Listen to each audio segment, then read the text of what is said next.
Hi friends, ಹೇಗಿದ್ದೀರಾ? ಎಲ್ಲ ಚೆನ್ನಾಗಿದ್ದೀರಾ ಅಂತ ಅಂದ್ಕೊಳ್ತೀನಿ. ವರ್ಣಿಕಾ ಅಡುಗೆ ಮನೆಗೆ ಸ್ವಾಗತ.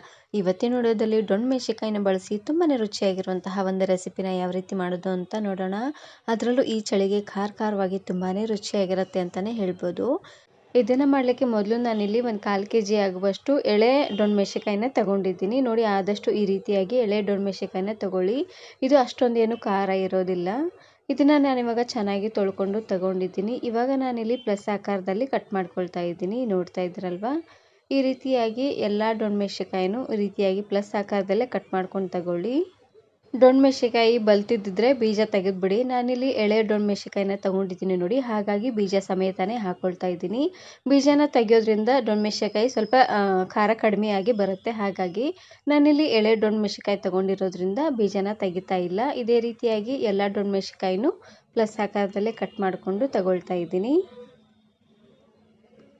ನೋಡಿ, ಈ ರೀತಿಯಾಗಿ ಕಟ್ ಮಾಡ್ಕೊಂಡಿದ್ದಾದಮೇಲೆ ಇವಾಗ ನಾನಿಲ್ಲಿ ಒಂದು ಪ್ಯಾನ್ಗೆ ಎಲ್ಲ ಡೊಣ್ ಮೆಣಸಿನಕಾಯಿನೂ ಹಾಕ್ಕೊಂಡು ಉರಿನ ಪೂರ್ತಿಯಾಗಿ ಲೋ ಫ್ಲೇಮ್ನಲ್ಲೇ ಇಟ್ಟು ಸ್ವಲ್ಪ ಎಣ್ಣೆನ ಹಾಕ್ಕೊಂಡು ಹುರ್ಕೊಳ್ತಾ ಇದ್ದೀನಿ. ನೀವು ಬೇಕು ಅಂದರೆ ಹಿಂದ್ಗಡೆ ತುಂಬನ್ನು ಸಹ ನೀವು ತೆಗಿಬೋದು. ನಾನಿಲ್ಲಿ ತುಂಬಿನ ಸಮೇತನೇ ಹಾಕ್ಕೊಳ್ತಾ ಇದ್ದೀನಿ. ಇವಾಗ ಲೋ ಫ್ಲೇಮ್ನಲ್ಲೇ ಇಟ್ಟು ಒಂದು 3 ರಿಂದ 4 ನಿಮಿಷವರೆಗೂ ಚೆನ್ನಾಗಿ ಇದನ್ನು ಹುರ್ಕೊಳ್ಬೇಕು. ಡೊಣ್ ಮೆಣಸಿನಕಾಯಿನ ಹುರಿಯುವಾಗಲೇ ಗೊತ್ತಾಗ್ಬಿಡುತ್ತೆ ಖಾರ ಇದೆಯೋ ಇಲ್ವೋ ಅಂತ. ಎಳೆ ಡೊಣ್ ಮೆಣಸಿನಕಾಯಿ ಇದ್ದರೆ ಅಷ್ಟೊಂದಾಗಿ ಘಾಟ ಬರೋದಿಲ್ಲ. ಪೂರ್ತಿ ಬಲ್ತಿರುವಂತಹ ಡೊಣ್ ಮೆಣಸಿನಕಾಯಿ ಹಾಗೆಯೇ ಖಾರವಾಗಿರುವಂಥ ಡೊಣ್ ಮೆಣಸಿನಕಾಯಿ ಇದ್ದರೆ ಸ್ವಲ್ಪ ಘಾಟ ಥರ ಬರುತ್ತೆ. ಹಾಗಾಗಿ ನೋಡಿ, ಅಷ್ಟು ಹುರ್ಕೊಂಡಾದ್ಮೇಲೆ ಅದೆಲ್ಲ ಪೂರ್ತಿಯಾಗಿ ತಣ್ಣಗಾಗಲಿ. ಅಷ್ಟರಲ್ಲಿ ನಾನಿವಾಗ ಒಂದು ಮಸಾಲೆನ ರೆಡಿ ಮಾಡ್ಕೊಳ್ತಾ ಇದ್ದೀನಿ. ಇವಾಗ ನಾನಿಲ್ಲಿ ಒಂದು ಪ್ಲೇಟಿಗೆ ಒಂದು 3 ರಿಂದ 4 ಚಮಚ ಆಗುವಷ್ಟು ಶೇಂಗಾ ಪುಡಿನ ಹಾಕ್ಕೊಳ್ತಾ ಇದ್ದೀನಿ. ಶೇಂಗಾನ ಹುರಿದು ಚೆನ್ನಾಗಿ ಪುಡಿ ಮಾಡಿ ಇಟ್ಕೊಂಡಿದ್ದೆ, ಅದನ್ನು ಹಾಕ್ಕೊಳ್ತಾ ಇದ್ದೀನಿ. ಹಾಗೆಯೇ ಇದಕ್ಕೆ ರುಚಿಗೆ ತಕ್ಕಷ್ಟು ಉಪ್ಪು, ಅರ್ಧ ಚಮಚ ಆಗುವಷ್ಟು ಅರಶಿನ ಪುಡಿ, 1 ಚಮಚ ಆಗುವಷ್ಟು ಜೀರಿಗೆ, ಹಾಗೆಯೇ ಸ್ವಲ್ಪ ಹುಣಸೆ ಹಣ್ಣಿನ ರಸನ ಹಾಕ್ಕೊಳ್ತಾ ಇದ್ದೀನಿ. ಹುಳಿ ಸ್ವಲ್ಪ ಜಾಸ್ತಿ ಇದ್ದರೆ ಚೆನ್ನಾಗಿರುತ್ತೆ ನೋಡಿ, ಹಾಗಾಗಿ ಹುಳಿನ ಸ್ವಲ್ಪ ಜಾಸ್ತಿ ಅನ್ನೋಂಗೆ ಹಾಕ್ಕೊಳ್ಳಿ.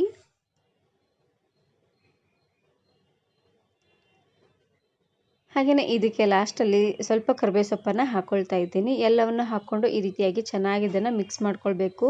ನೋಡಿ, ಈ ರೀತಿಯಾಗಿ ಉದ್ದುದ್ರಾಗಿ ಆಗ್ತಾ ಇದೆ ಅನ್ನೋ ಹಾಗಿದ್ರೆ ಇದಕ್ಕೇ ಇನ್ನು ಸ್ವಲ್ಪ ಹುಣಸೆ ಹಣ್ಣಿನ ರಸನ ಹಾಕ್ಕೊಂಡು ಈ ರೀತಿಯಾಗಿ ಚೆನ್ನಾಗಿ ಇದನ್ನು ಮಿಕ್ಸ್ ಮಾಡ್ಕೊಂಡು ತಗೊಳ್ಬೇಕು. ನೋಡಿ, ಪೂರ್ತಿ ಗಟ್ಟಿಯಾಗೂ ಬೇಡ, ಪೂರ್ತಿ ತೆಳ್ಳದಾಗೂ ಬೇಡ.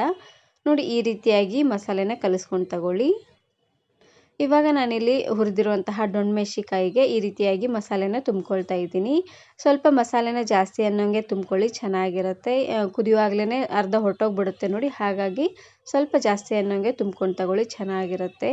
ಒಂದು ಸಾರ್ತಿ ಈ ಪಲ್ಯನ ಮಾಡ್ಕೊಳ್ಳಿ, ತುಂಬಾ ರುಚಿಯಾಗಿರುತ್ತೆ ಅಂತಲೇ ಹೇಳ್ಬೋದು. ಅನ್ನಕ್ಕಾಗಲಿ, ಚಪಾತಿ, ಜೋಳದ ರೊಟ್ಟಿಗಾಗಲಿ ತುಂಬಾ ರುಚಿಯಾಗಿರುತ್ತೆ. ನೋಡಿ, ಇದೇ ರೀತಿಯಾಗಿ ಎಲ್ಲ ಡೊಣ್ ಮೆಣಸಿನಕಾಯಿಗೂ ಮಸಾಲೆನ ತುಂಬ್ಕೊಂಡು ತಗೊಳ್ಳಿ. ಇವಾಗ ನಾನಿಲ್ಲಿ ಅದೇ ಪ್ಯಾನ್ಗೆ ಸ್ವಲ್ಪ ಎಣ್ಣೆನ ಹಾಕ್ಕೊಳ್ತಾ ಇದ್ದೀನಿ. ಒಂದು 3 ರಿಂದ 4 ಚಮಚ ಆಗುವಷ್ಟು ಎಣ್ಣೆ ಎಲ್ಲ ಸ್ವಲ್ಪ ಬಿಸಿ ಆಗ್ತಿದ್ದಂಗೆ ಇವಾಗ ನಾನಿಲ್ಲಿ ಒಂದು ಅರ್ಧ ಚಮಚ ಆಗುವಷ್ಟು ಜೀರಿಗೆ ಮತ್ತು ಸಾಸಿವೆನ ಹಾಕ್ಕೊಳ್ತಾ ಇದ್ದೀನಿ.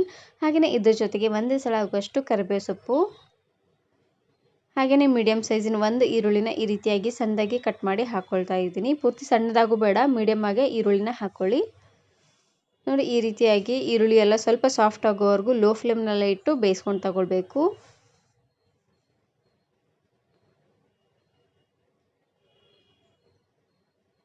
ನೋಡಿ, ಈರುಳ್ಳಿ ಎಲ್ಲ ಈ ರೀತಿಯಾಗಿ ಪೂರ್ತಿ ಸಾಫ್ಟಾಗಿ ಚೆನ್ನಾಗಿ ಬೆಂದಾದಮೇಲೆ ನಾನಿಲ್ಲಿ ಡೊಣ್ ಮೆಣಸಿನಕಾಯಿನ ಹಾಕ್ಕೊಳ್ತಾ ಇದ್ದೀನಿ. ಮೆಣಸಿನಕಾಯಿನ ಹಾಕ್ಕೊಂಡು ಒಂದು ಸಾರ್ತಿ ಚೆನ್ನಾಗಿ ಇದನ್ನು ಮಿಕ್ಸ್ ಮಾಡಿಕೊಂಡು ಸ್ವಲ್ಪ ಕುದಿ ಬರಬೇಕು ನೋಡಿ, ಅಲ್ಲಿವರೆಗೂ ಲೋ ಫ್ಲೇಮ್ನಲ್ಲೇ ಇಟ್ಟು ಕುದಿಸ್ಕೊಂಡು ತಗೊಳ್ಳಿ.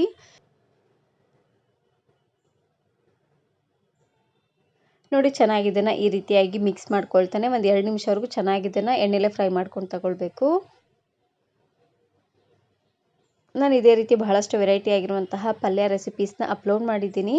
ವಿಡಿಯೋ ನೋಡಿಲ್ಲ ಅಂದರೆ ಈ ವಿಡಿಯೋ ಕೊನೆಯಲ್ಲಿ ಹಾಕಿರ್ತೀನಿ, ನೋಡಿ ಚೆಕ್ ಮಾಡಿ. ಈ ಪಲ್ಯ ಅಂತೂ ತುಂಬಾ ರುಚಿಯಾಗಿರುತ್ತೆ ಅಂತಲೇ ಹೇಳ್ಬೋದು. ಒಂದು ಸಾರ್ತಿ ಈ ರೀತಿಯಾಗಿ ಟ್ರೈ ಮಾಡ್ಕೊಳ್ಳಿ. ಮಾರ್ಕೆಟಿಂದ ತರಬೇಕಾದ್ರೆ ಸ್ವಲ್ಪ ಎಳೆ ಡೊಣ್ ಮೆಣಸಿನಕಾಯಿನ ತೊಗೊಂಬರ್ರಿ, ತುಂಬಾ ರುಚಿಯಾಗಿರುತ್ತೆ. ನೋಡಿ, ಇದಕ್ಕೆ ಸ್ವಲ್ಪ ನೀರನ್ನು ಹಾಕ್ಕೊಂಡು ಕುದಿಸ್ಕೊಳ್ತಾ ಇದ್ದೀನಿ. ನಾನಿಲ್ಲಿ ಗ್ರೇವಿ ಸ್ವಲ್ಪ ಗಟ್ಟಿ ಅನ್ನೋಂಗೆ ಮಾಡ್ಕೊಳ್ತಾ ಇದ್ದೀನಿ, ಹಾಗಾಗಿ ಸ್ವಲ್ಪ ನೀರನ್ನು ಹಾಕ್ಕೊಂಡು ಬೇಯಿಸ್ಕೊಳ್ತಾ ಇದ್ದೀನಿ. ನೀವು ಸ್ವಲ್ಪ ಗ್ರೇವಿ ತೆಳ್ಳ ಮಾಡ್ಕೊಳ್ಳೋ ಹಾಗಿದ್ರೆ ಇನ್ನು ಸ್ವಲ್ಪ ನೀರನ್ನು ಹಾಕ್ಕೊಂಡು ಚೆನ್ನಾಗಿ ಇದನ್ನು ಕುದಿಸ್ಕೊಳ್ಬೋದು. ನೋಡಿ, ಈ ರೀತಿಯಾಗಿ ಚೆನ್ನಾಗಿ ಇದನ್ನು ಮಿಕ್ಸ್ ಮಾಡ್ಕೊಂಡಿದ್ದಾದಮೇಲೆ ಲಾಸ್ಟಲ್ಲಿ ನಾನಿವಾಗ ಒಂದು ಚಮಚ ಆಗುವಷ್ಟು ಗುರೆಳ್ ಪುಡಿನ ಹಾಕ್ಕೊಳ್ತಾ ಇದ್ದೀನಿ. ಹಾಗೆಯೇ ಸ್ವಲ್ಪ ಬೆಲ್ಲನ ಹಾಕ್ಕೊಳ್ತಾ ಇದ್ದೀನಿ.